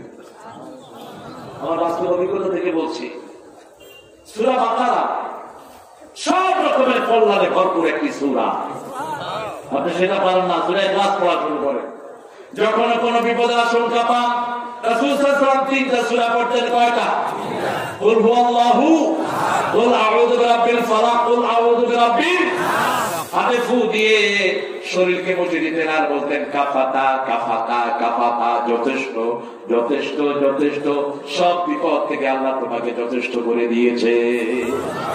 এত সুন্দর সব জিনিসগুলো বর্ণিত আছে, দুনিয়ার কারো কাছে এত সুন্দর জিনিস বর্ণনা করা। তবে একটা অভিজ্ঞতা আমার হলো, মসজিদে গেলে করোনা হয় না। আমি বেনাপোলে অনেকগুলি মাহফিল করেছি এবার মসজিদে, সব তো মসজিদে মাহফিল দিয়েছে আপনাদের মতো এরকম লম্বা হয়ে গেছে। ওসি সাহেব এসে দেখে হায় হায় মসজিদ ভরে, চারিদিকে মানুষ আর মানুষ। এটা কেমন হইলো? আমি যেটা দোয়া হইলো, বুঝেছো, দোয়া হয়েছে বুঝেছো, মসজিদে দিয়েছো, আমরা তো মসজিদে বাইরে গিয়েছেন, মসজিদ ভিতরে করতেছি বুঝেছো। আরে ভাই, কোরআনের জন্য কোনো পোস্টার লাগে না, লিফলেট লাগে না। আল্লাহ ফেরেশতারা কোরআনের মাহফিলে মানুষ জোগাড় করে দেয়। এই জন্যই ভয় লাগতেছে সবার। ইসলাম বিরোধীদের ভয় লাগে, ঠিক কিনা? কোরআনের পথে চলে আসো। আমরাও চাই তোমরা কোরআনের পথে আসো। তোমরা কোরআনের দায়িত্ব নিলে তো আমাদের দায়িত্ব কমে যায় অনেক। তোমরা কোরআনে আন্দোলন করো, আমরা তোমাদের পিছনে দাঁড়াবো, ঠিক কিনা? আর যদি কোরআনের বিরুদ্ধে কথা বলো, ঘটনা টিপে ধরবো ভালো মতো। আল্লাহর কাছে মোনাজাত করবো, এমন রোগ দিবে দেখবাও না, 13 টাকা না বলে থাকে। ঢুকলো কোন দিক দিয়ে আর বেরো কোন দিক দিয়ে? ঢুকার সময় দেখলাম না, যাওয়ার সময় খবর নাই। কোরআন মানো, হেফাজত করবেন কে? দায়িত্ব নেবেন কে? প্রথম ইমানটা ঠিক করো। 5 ওয়াক্ত নামাজ পড়লে ইমান ঠিক রাখবেন কে? নামাজে যা পড়ো সমাজেও তাই পড়ো। নামাজে পড়ো ওজনে ঠিক দিবা, সমাজে এসে ওজনে ঠের ঠের করবা। কত মানুষ আহারে জমি মাপে যেতে নাম কি? আমিন। এইগুলি হলো সবচেয়ে বড় ব্যায়াম। একজনের জমি টাকা খেয়ে আরেকজনের মাইপা দেয়। এই তুই আমিনের অবস্থা কি হবে তুই জানিস না। তুই কিয়ামতের ময়দানে জাহান্নাম ছাড়া তোর কোনো জায়গা হবে না। খবরদার, ইনসাফি যেন না হয়। হুবহু মানুষের 1 ইঞ্চি জমি যেন এদিক সেদিক না যায়। মাপে যারা হেরফের করে তাদের কঠিন শাস্তি হবে, এটা আল্লাহ মাফ। কারো হক নষ্ট করে ফেলেছো, কারো টাকা খেয়েছো, কারো কথার আমানত নষ্ট করেছো, কারো গীবত করেছো, তার কাছে মাপ চাও। সে যদি মারা যায় তার নাম ধরে আল্লাহর কাছে দোয়া করো, আল্লাহ অমুক লোকের গীবত করেছি, তাকে আপনি মাফ করে দেন। তাহলে তোমাকে মাফ করে দিতে পারে। আলেমদের বদনামি করে, আরে বেটা তুই কুরআন পড়তে পারছ না, হুজুরদের বদনামি করে, ঠিক কিনা? কথা বলেন না কেন? আলেমদের ভুল ধরবে আলেমরা, তাদের কোনো অসুবিধা নাই। আমার ভাই আমি ভুল শুধরিয়ে দিব, আমার ভাইয়ের একটু ভুল হয়েছে, ভুল তো মানুষেরই হয়, ভুল হয় না? কথা বলেন না কেন? নবী আলাইহিস সালামকে হেফাজত করতেন কে?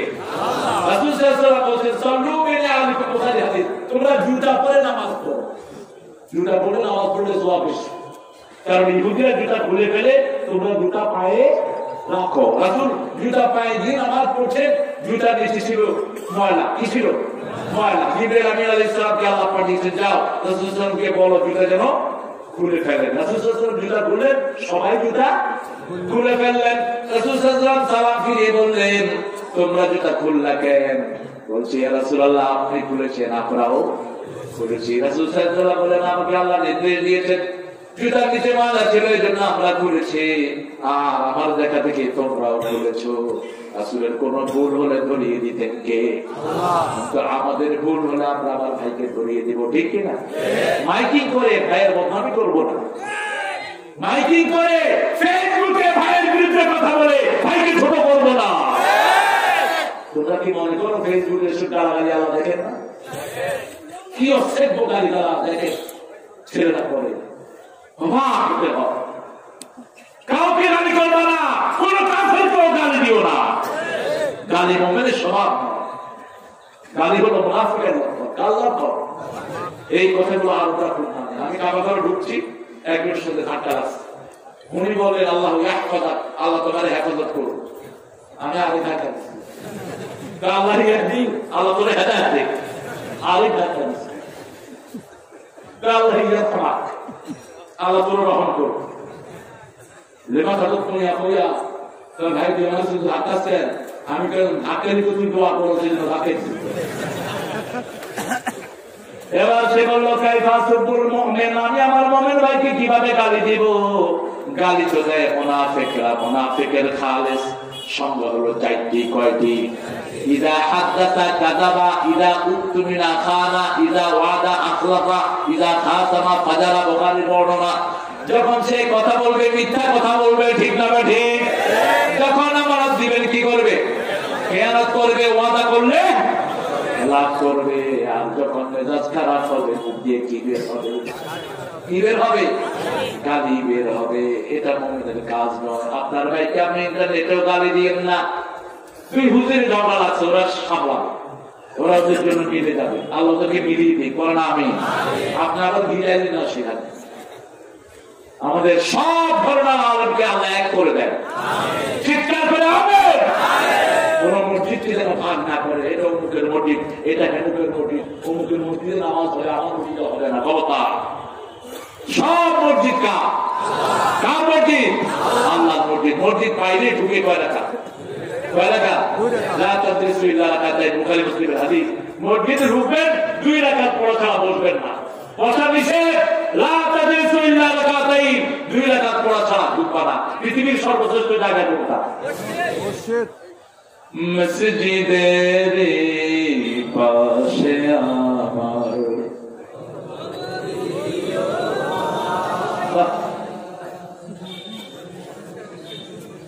আজান না। এরপরে কি?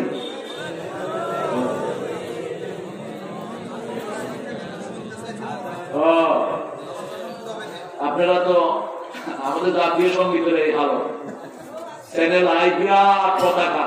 জাতীয় সঙ্গীতের লাইন করলো, প্রথম 2 লাইন যায় সবাই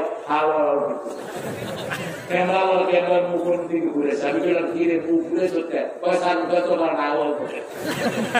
প্রথম 2 লাইন খুব ভালো হয়েছে। আমার সোনার বাংলা আমি তোমার ভালোবাসি, চিরদিন তোমার আকাশ তোমার বাতাস আমার কানে হাসি বাজায় না। এই দূর করে আবার এবার আর পাঠতে না। ক্যামেরাটা কি করবে? আসমান দিকে ধরে রাখবে। তবে আপনারা চেষ্টা তো করছেন। মসজিদের পাশে আমার কবর দিও ভাই, যেন ঘুরে হতেও মুয়াজ্জিনের আযান শুনতে পাই। আমার ঘুরের পাশে দিয়ে ভাই নামাজিরা যাবে, পবিত্র সেই পায়ের ধ্বনি এ বান্দা শুনতে পাবে। গরু আযাব থেকে মুসাফির, গরু আযাব থেকে গুনাহগার পাইবে রেহাই। মসজিদের পাশে আমার কত দরবেশ আল্লাহর ভক্ত নবীজির উম্মত এই মসজিদে করে রে ভাই কোরআন তেলাওয়াত।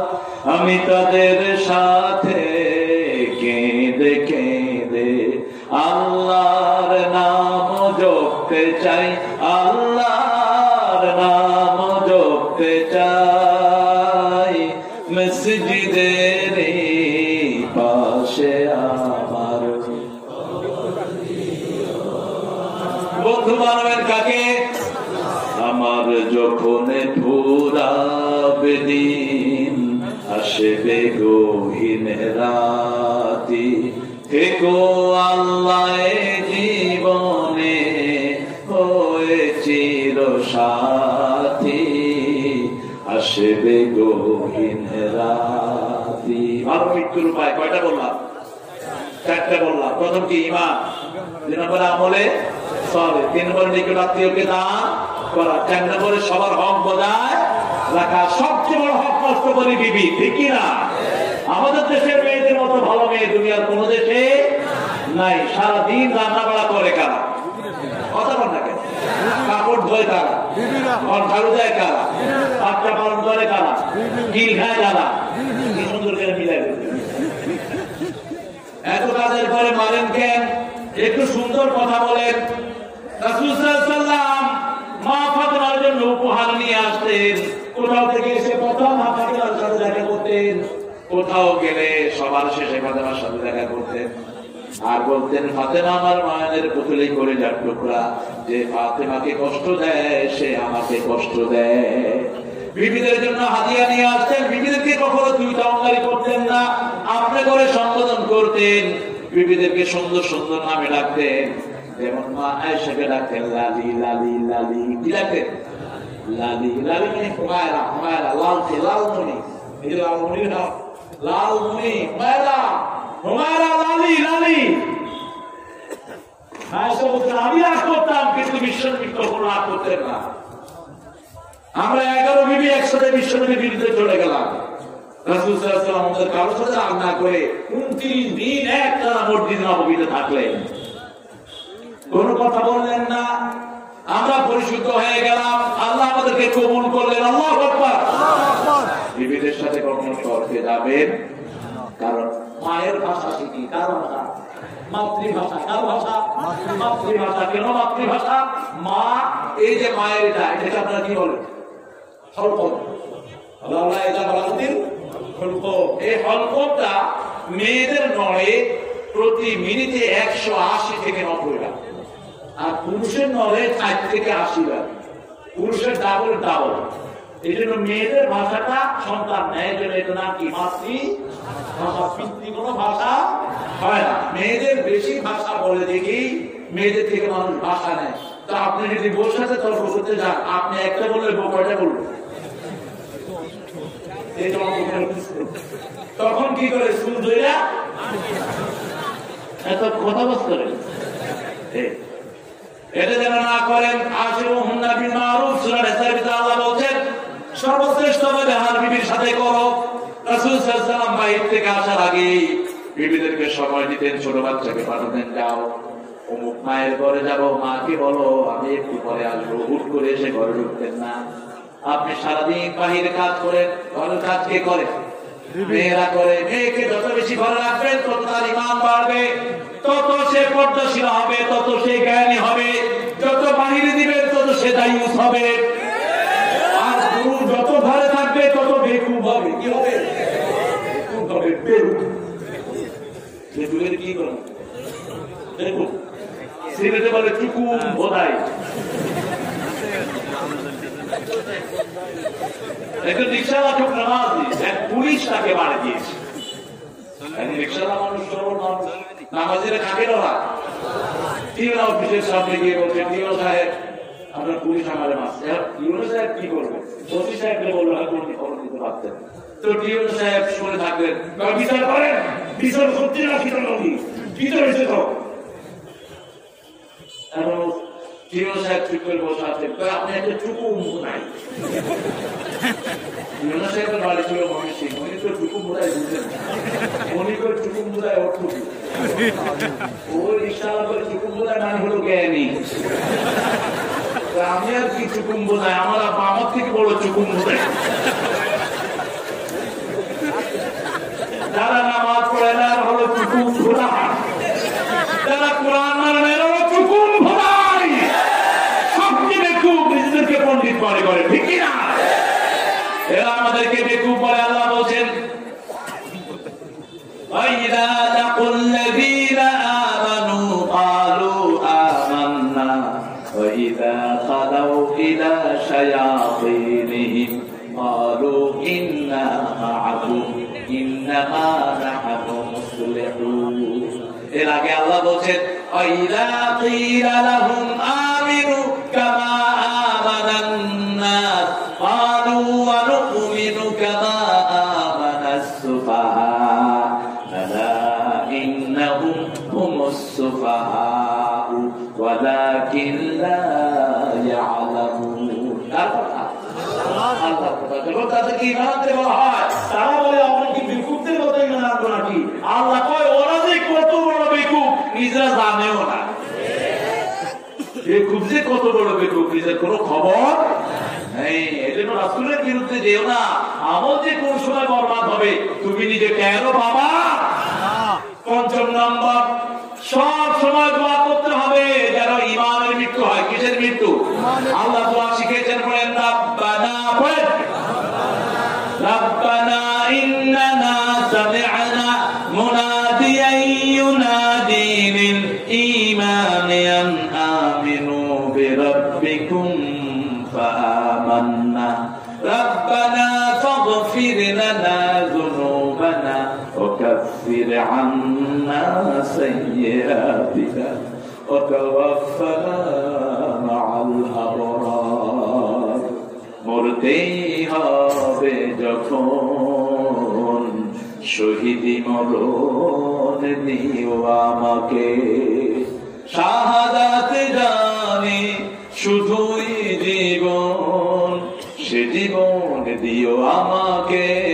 মরতেই হবে যখন শহীদি মরণ দিও আমাকে। বলেন আমি। তোমরা মৌতকে ঘৃণা করো, আমরা মৌতকে ভালোবাসি। আমরা মৃত্যুর জন্য তৈরি থাকি, এটা ইসলামের বিরোধিতা করবে না, কান থাকবে না তোমাদের, ঠিক কিনা? সারা পৃথিবীতে আজকে ১২৫ কোটি মুসলমান, আলহামদুলিল্লাহ। অচিরেই ভারত মুসলমানদের হাতে আসবে, তোরা কিচ্ছু করতে পারবি না। কত ষড়যন্ত্র করো, কিচ্ছু করতে পারবে না। ইমাম মেহেদী আসবে, গলায় গামছা বেঁধে একটা টান মেরে মক্কার দিকে নিয়ে যাবে। অস্ত্রের ভয় দেখা, তোমার অস্ত্র কাজ করবে না, তোমার ড্রোন কাজ করবে না, তোমার কিচ্ছু কাজ করবে না, কোন আণবিক শক্তি কাজ করবে না, সব বিফল হয়ে যাবে। কে করবেন? কে করবেন? তখন শক্তি থাকবে সুবহানাল্লাহ, আলহামদুলিল্লাহ, লা ইলাহা ইল্লাল্লাহ, সুবহানাল্লাহ, আলহামদুলিল্লাহ, লা ইলাহা ইল্লাল্লাহ, মুহাম্মাদুর রাসূলুল্লাহ সাল্লাল্লাহু। ভালো মৃত্যু চাইতে হবে কার কাছে? আল্লাহর কাছে। বলবেন, হে আল্লাহ, নেককারের সাথে মৌত দেন। কার সাথে? নেককার এমন জায়গায় মৃত্যু দেন যাতে মানুষ পড়ে লা ইলাহা ইল্লাল্লাহ, লা ইলাহা ইল্লাল্লাহ, মুহাম্মাদুর রাসূলুল্লাহ সাল্লাল্লাহু। আপনার পাশে হিন্দু মরুক, বৌদ্ধ মরুক, বেনামাজি মরুক, যে কোনো মুমূর্ষুর পাশে গিয়ে কি বলবেন? লা ইলাহা, লা ইলাহা, লা কিলোমাতাতুল কালেমা। যে কোনো মুমূর্ষুর, হোক সে হিন্দু, হোক সে বৌদ্ধ, তার পাশে গিয়ে দল পেতে বলবেন লা ইলাহা। ওকে বলবেন না তুমি পড়ো, ওকে বলবেন না, রাসূল বলেছেন ওকে বলবেন না তুমি পড়ো, কারণ সে অস্বীকার করলো তো আরো কাফের হয়ে যাবে। তার পাশে পড়েন, দেখবেন এক সময় তার ঠোঁট লড়তেছে। আমার বাড়ির পাশে এক খ্রিস্টান মহিলা, আমি তখন ইংল্যান্ডে, আজ থেকে কয়েক বছর আগে ইংল্যান্ড তো ফ্রিকুয়েন্টলি যাওয়া হয়, আমার বেগম আমাকে ফোন করেছে। তিনিও থাকছেন আমার সাথে অনেকদিন ইংল্যান্ডে। তো ফোন করে বলছে যে আমাদের প্রতিবেশী, তিনি আমাদের খুব স্নেহ করতেন, তিনি খ্রিস্টান ছিলেন, ব্রিটিশ এম্বাসিতে চাকরি করতেন, আমাকে আচার বানিয়ে পাঠাতেন, তারপরে ইংলিশ কথা বলতেন, একদম ব্রিটিশ টোনে কথা বলতেন, খুব ভালো শিক্ষিত মহিলা ছিলেন। তা আমাকে পেলে বলতে, my son came back, all right my lady, what do you require is everything. আমার সাথে কথা বলে খুব মজা পেতেন তিনি। তো তিনি মুমূর্ষু অবস্থা, আমার বেগম আমাকে ফোন করলেন, আমি বললাম তোমরা কয়েক বান্ধবী গিয়ে কয়েকজন প্রতিবেশী গিয়ে তার পাশে কালেমা পড়ে, কালেমা পড়তেছে আর ওনার ঠোঁট লড়তেছে। আমার মনে পড়লো ইহুদির কথা, রাসূল সাল্লাল্লাহু আলাইহি ওয়াসাল্লাম ঘরের দিকে যাচ্ছেন, আপনি মানুষকে ভালোবাসেন, পাপীকে ঘৃণা করো না, পাপকে ঘৃণা করো, পাপীকে পাপকে ঘৃণা করো, পাপীকে নয়। পাপীর কাছে যাও, ওখানে কোরআনের বাণী শোনাও, পয়সা খরচ করে মসজিদে নিয়ে যাও। আরে ভাই, যে কোনো একজন দুরাচারী লোক, তাকে যদি আপনি আদর করেন, তারও তো একটা মন আছে, আছে না? সে আপনার সাথে মসজিদে যাবে। আমার ইংল্যান্ডের নেইবার ছিল টম, টমকে শুটকি খাওয়াইছে, শুটকি ছিলেন তো, শুটকি না চিনতে আসলে এই শুটকি খাওয়ার পরে টম বলছে I'm a boy, the bad very boy in the morning. Every day in the morning, in the evening, he goes somewhere else, I will follow him back. All right, you're going to follow me. বলছে আমি আপনি যে কোথায় যান, সকালে যান, দুপুরে যান, বিকালে যান, আপনার সাথে আমি যাবো। আচ্ছা আমি নোটি দিয়ে যাবো। ঠিক আছে? হ্যাঁ, শুটকি কি করতে আপনি জানেন? শুটকি খাওয়াচ্ছে। তাহলে খাওয়া যে কত প্রিয় জিনিস। রাসূল বলেছেন চারটে কাজ করবা জান্নাতি হয়ে যাবা। আতিআত কুরআন, ইরশাউস সালাম, সাল্লু ফিল লাইলি ওয়ান নাসু নিয়াম, তাসলুল আরহাম, তাদখুলুল জান্নাত বিসালাম। মানুষকে সালাম দাও, সালাম দাও। তোমার আগে যারা কেউ তোমাকে সালাম দিতে না পারে। তুমি মাথায় টুপি লাগিয়েছো, তুমি আগে সালাম দাও। আমার রাসূলের আগে কেউ রাসূলকে সালাম দিতে মাশা লুকিয়ে থাকতেন। বুখারী হাদিস, তিনারা আড়ালে লুকিয়ে থাকতেন, রাসূলকে সালাম দিবেন। রাসূল সাল্লাল্লাহু আলাইহি ওয়াসাল্লাম রাদিয়াল্লাহু আনহু ওয়া আরদাকে মুখ বের করার সাথে সাথে বললেন আসসালামু আলাইকা ইয়া হুমায়রা, হে আল্লাহী তোমার উপর আল্লাহ শান্তি বর্ষিত হোক। আয়েশা কাঁদা শুরু করেছেন। রাসূল বলেছেন সাল্লাল্লাহু বলেছেন বলছে আতিনি বিসওয়াক ইয়া আয়েশা, ইয়া হুমায়রা আমাকে মিসওয়াক এনে দাও। পিলার ঘুরে আসলে সালাম দিতে হয়। একটু ঘুরে আসলেন, রাসূল চুপ করে থাকলেন। সাল্লাল্লাহু আলাইহি ওয়াসাল্লাম সালাম দিয়ে দিবেন। আয়েশা সিদ্দিকা বলেন আজকে প্রথম আপনাকে আমি আগে সালাম দিলাম, রাসূল সাল্লাল্লাহু আলাইহি ওয়াসাল্লাম আমি সুযোগ করে দিয়েছি, আমি সুযোগ করে দিয়েছি। রাসূল বলছেন 10 বছর রাসূলের খাদেম ছিলাম, একদিন আগে সালাম দিতে পারি না, একদিন আগে সালাম কখনো বলতেন না এটা করেছো কেন, এটা করো নাই কেন। আজকে হেমজখানায় বাচ্চাদেরকে পিটিয়ে লাশ বানায় অনেক হাফেজরা, অনেক প্রাইমারি স্কুল টিচার বাচ্চার কান কামড়িয়ে ছিঁড়ে ফেলে।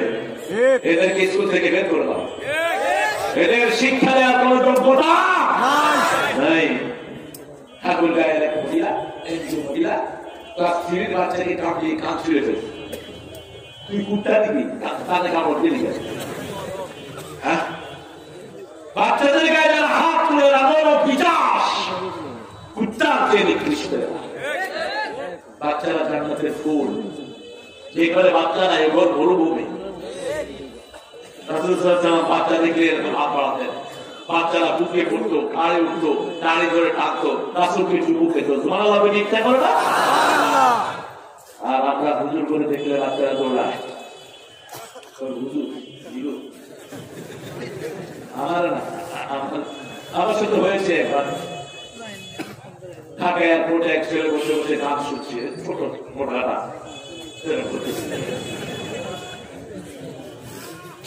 এখন আমি পাশে বসছি, বলেন আমি শুনতেছি, ও শুনতেছে, আমার থাকে।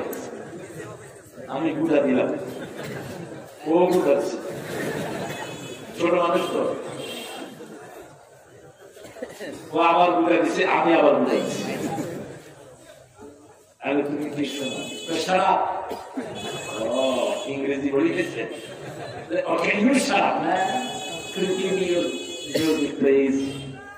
আমাকে তোমার মিউজিকটা দাও। হুজুর you're not allowed to hear any music. সমস্যা করছে, আমি বসে দিতে চাই। এখন তোমার মিউজিক শোনা যায় না। তুমি হুজুর তোমার মাথায় টুপি আছে, মাথায় টুপি রাখলে অনেক গুনাহ থেকে ফেরা যায়, মাথায় টুপি রাখলে সিনেমা হল থেকে ফেরা যায়, মাথায় টুপি রাখলে জুয়ার আড্ডা থেকে ফেরা যায়। ঠিক না বেঠে? পোশাক আপনাকে ফিরিয়ে দিবে। আমি টুপি খুলে ফেলছি। এখন তো ছেলে বিপদে পড়ছে, ছেলে শুনছে প্যার করতে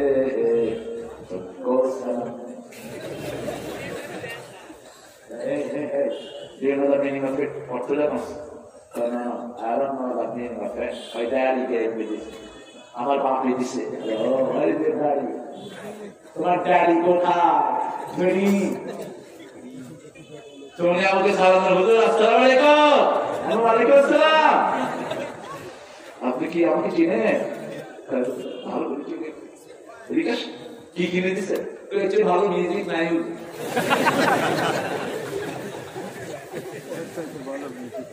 ভাই আপনি যেটা কিনে দিচ্ছেন এটার অর্থ হলো এই মূর্তি তোমার বহু ভালোবাসি। কসম যদি চাও, আল্লাহর কসম নাও, তাও বলতে যে তোমার ভালোবাসি। একজন মুসলমান যদি এই কথা বলে ইমান কি থাকে? কি কিনে দিলেন? অর্থ আমিও জানি না, পড়ায়ও জানি না, অর্থ না জেনেও যদি ইউজ করে গুনাহ তো ঠিকই হবে। তবে ইসলামিকটা শোনেন যে ফুলে যুগ যুগান্তরে খুশবু ছড়ায়, এঁকেছি সে ফুল মোরা, এঁকেছি সে ফুল মোরা মনের কাবায়, যে ফুল যুগ যুগান্তরে খুশবু ছড়ায়। হাবিবে আল্লাহ তুমি নবী কমলিওয়ালা, তোমারি নূরেতে দুনিয়া উজালা, তোমারি বিরহে মন, তোমারি বিরহে মন অশ্রু ছড়ায়, যে ফুল যুগ যুগান্তরে খুশবু ছড়ায়। আলহামদুলিল্লাহ, এটা সওয়াব। এটা কি সওয়াব? আমরা ভালো মৃত্যু চাই, আমরা শাহাদাতের মওত চাই, চান না? চান না? হাত তুলে দেখাও মুসলমান।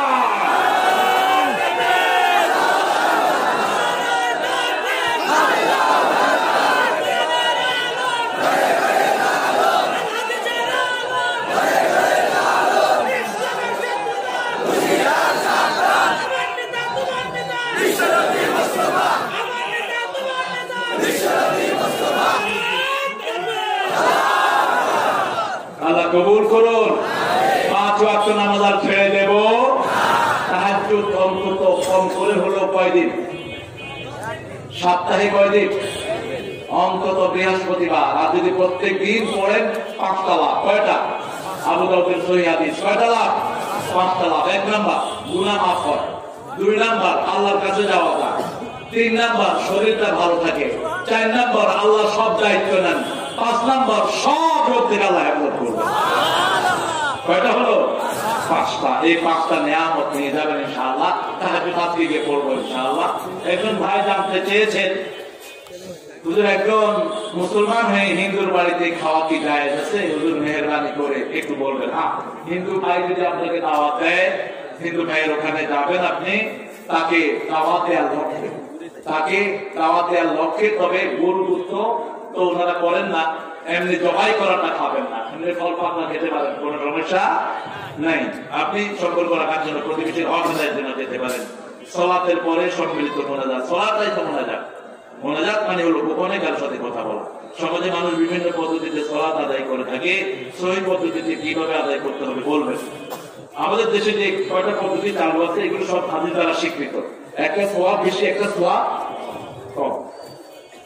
এটা নিয়ে ঠেলাঠেলির কোনো দরকার নাই। এখানে হাত বাঁধতে রাসূল সহিহ বর্ণনা, প্রায় 52 জন সাহাবী এর পক্ষে কথা বলেছেন, রাফি হেদায়েত করেছেন, এর পক্ষে কথা বলেছেন। ইমাম আবু হানিফা রাহমাতুল্লাহ ইমামদের ইমাম, তেনার পক্ষ থেকে সেটা নাভির নিচে অথবা নাভির উপরে হাত বাঁধতে পারেন। আবার ইমাম মালিকের লোকের হাত বাঁধতই না, বাঁধবো না কি বলবে? এটা নিয়ে ঠেলাঠেলির কোনো দরকার নেই। তবে সওয়াব যেটাতে বেশি আমরা সেটাই করবো। রাসূলুল্লাহ যেভাবে করতেন, সাল্লু কামা রাআইতুমুনি উসাল্লি, সেভাবে আপনারা আদায় করবেন। আমাদের দেশে যে প্রচলিত প্রথাগুলো চালু আছে, এগুলো নামাজের ফান্ডামেন্টালটা ঠিক আছে। তসবিহগুলো সুন্দর করে আদায় করবেন। রাসূলুল্লাহ কম করে 10 বার 9 বার তসবিহ করতেন। আব্দুল্লাহ ওমর ইবনে আব্দুল আজিজের বর্ণনা রাদিয়াল্লাহু আনহু, লম্বা সময় তসবিহ করতেন। যদি পিছনে অসুস্থ রোগী থাকে শর্ট করে দেবেন, ছোট বাচ্চা কাঁদতেছে শর্ট করে দেবেন। এছাড়া নামাজ শর্ট করার কোনো হুকুম নাই। নামাজ যারা চুরি করে তারা হলো সবচেয়ে নিকৃষ্ট চোর। রুকু সিজদা ঠিক মতো আদায় করে না। রুকুতে মিনিমাম 3 বার, রাসূল সাল্লাল্লাহু আলাইহি ওয়াসাল্লাম 9 বার করতেন, আরো বেশি করতেন। আর জরুরতের সময় খুব বেশি প্রয়োজন, আপনার মেডিকেলে কেউ আছে অথবা ট্রেন ধরতে হবে, একবার পড়বে সুবহান রাব্বিয়াল আযীম, সুবহান রাব্বিয়াল আ'লা, একবার হাসলা আদায় করে পড়বেন। রাসূল শেষে আরো লম্বা পড়তে সুবহান রাব্বিয়াল আযীম বিহামদিহি আস্তাগফিরুল্লাহ, সুবহান রাব্বিয়াল আ'লা বিহামদিহি আস্তাগফিরুল্লাহ। যখন নাযিল হলো ফাসাব্বিহ বিহামদি রাব্বিকা ফাস্তাগফির, তখন তিনি এটা লাগিয়ে দিয়েছেন। আমরা যেন এইভাবে নামাজ আদায় করতে পারি, আল্লাহ তৌফিক দান করুন। আরো চিৎকার করে বলি আমিন। ভালো মৃত্যুর উপায় কয়টি? 5টি। প্রথম কি? ঈমান। প্রথম কি? ঈমানের জন্য প্রতিদিন 100 বার অন্তত পড়বে লা ইলাহা ইল্লাল্লাহ, 100 বার অন্তত পড়বে লা ইলাহা ইল্লাল্লাহ, 100 বার পড়বে আস্তাগফিরুল্লাহ আস্তাগফিরুল্লাহ আস্তাগফিরুল্লাহ আস্তাগফিরুল্লাহ, সকালে এবং সন্ধ্যা। 2 নাম্বার আমলে সলে। আমলে সলের মধ্যে প্রথম হলো 5 ওয়াক্ত নামাজ। 3 নাম্বার নিকট আত্মীয়কে কি করা? দান করা। 4 নাম্বার সকল প্রাণীর হক বরকত করা। প্রতিবেশী, আপনার আশেপাশের আত্মীয় স্বজন, খালু খালা ভাই বোন যতজন আছে সবার হক আদায় করা। 5 নাম্বার ভালো মৃত্যুর জন্য তার কাছে দোয়া করা, আল্লাহর কাছে। ওয়াতাওয়াফানা মাআল আবরার, আল্লাহ নেককারদের সাথে আমাদেরকে মৃত্যু দান করেন। পড়েন সুবহানাকা আল্লাহুম্মা ওয়া বিহামদিক আশহাদু আন লা ইলাহা ইল্লা আনতা আস্তাগফিরুকা ওয়া আতুবু ইলাইক। আবার রুমালের ভাইরা যাবেন, একটু তাদের সাথে সাক্ষাৎ করবেন। আমাকে চেয়ারম্যান সাহেব বলতেছেন আরো 15 মিনিট চালানোর জন্য। আপনাদের খবর কি?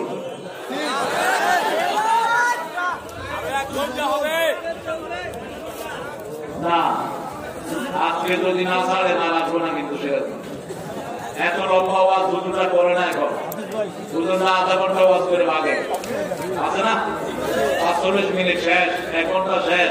আমার কতক্ষণ হলো? ওরা 2 ঘন্টার উপরে হয়ে গেছে। আমার চাপ করে, এটা উচিত না। সবচেয়ে লম্বা বক্তব্য ছিল 25 মিনিট। আমাদের প্রিয় চেয়ারম্যান সাহেব অনুমতি দিয়েছেন, ইনশাআল্লাহ আপনার সভাপতি আপনার হাসিব সাহেবের মতো আক্রমণ হাসিবুল হাসান। আর যারা এই যে